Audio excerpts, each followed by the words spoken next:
On December 29th, 2025, Anthony Joshua climbed into a car expecting nothing more than a routine drive.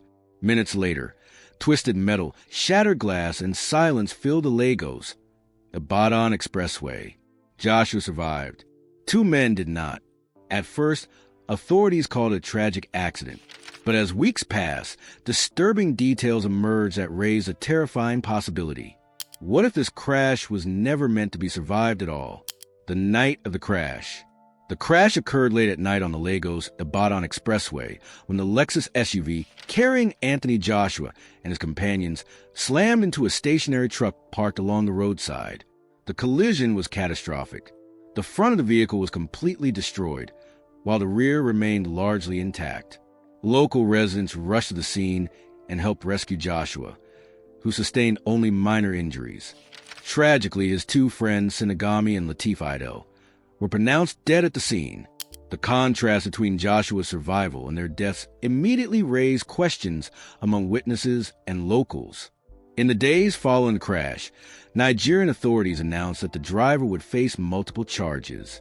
These included causing death by dangerous driving, reckless and negligent driving, driving without due care and attention, and operating a vehicle without a valid driver's license. The driver was granted bail but remained in custody pending further investigation. While officials framed the incident as a case of reckless driving, the public response was skeptical. Many questioned how a world-famous athlete could be traveling with an allegedly unlicensed driver, and why key details were withheld from the public for weeks. The seat swap that changed everything. The investigation took a shocking turn when the driver's lawyer revealed a crucial detail that had not been disclosed earlier. According to the lawyer, Anthony Joshua had originally been seated in the front passenger seat at the beginning of the journey.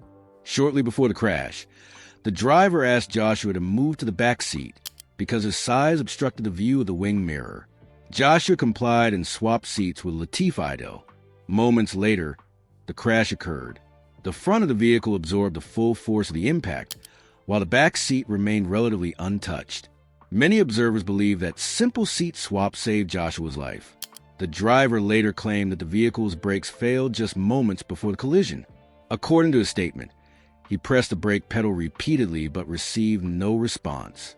He attempted to swerve to avoid the stationary truck, but was unable to stop the vehicle in time. This claim immediately fueled suspicion. Brake failure is not a minor issue and typically prompts forensic mechanical inspections. To many, this explanation suggested more than negligence. It raised the possibility of tampering or deliberate sabotage, especially given the severity of the crash and the profile of the passenger involved. Federal authorities step in. After weeks of public speculation and silence, Nigerian federal authorities confirmed that the case was being reviewed beyond a standard traffic investigation. Officials acknowledged inconsistencies in the timeline, mechanical explanations, and witness statements. Although no official conclusion was announced, the confirmation alone intensified public concern. The delayed transparency, combined with the seat swap revelation and brake failure claims, convinced many that the incident warranted deeper scrutiny. For the first time, the possibility that this was not a random accident entered mainstream discussion. As investigators continued their work, online discussions began focusing on potential motives. Many pointed to Joshua's recent high-profile boxing match against Jake Paul. Joshua reportedly deviated from expectations during the fight and ultimately won, despite widespread belief that he was not supposed to. Some fans claim powerful betting interests lost significant money as a result. According to these theories, Joshua's refusal to play his role angered influential figures who expected a different outcome. The narrative quickly expanded beyond sports. Online commentators compared Joshua's crash to other high-profile tragedies involving elite athletes. Kobe Bryant's fatal helicopter crash was frequently mentioned, with some suggesting that powerful individuals eliminate figures who disrupt financial or political interests. These claims remain speculative and unproven, but their popularity highlighted widespread mistrust toward official explanations whenever celebrities survive or die under mysterious circumstances. Secret societies and symbolism claims. The internet then pushed the story into darker territory. Viral podcasts and social media posts alleged Joshua's connection to secret societies, such as the Freemasons. Commentators pointed to repeated appearances of the number 33 during his fight with Jake Paul, including viewership figures, financial numbers, and the fight count itself.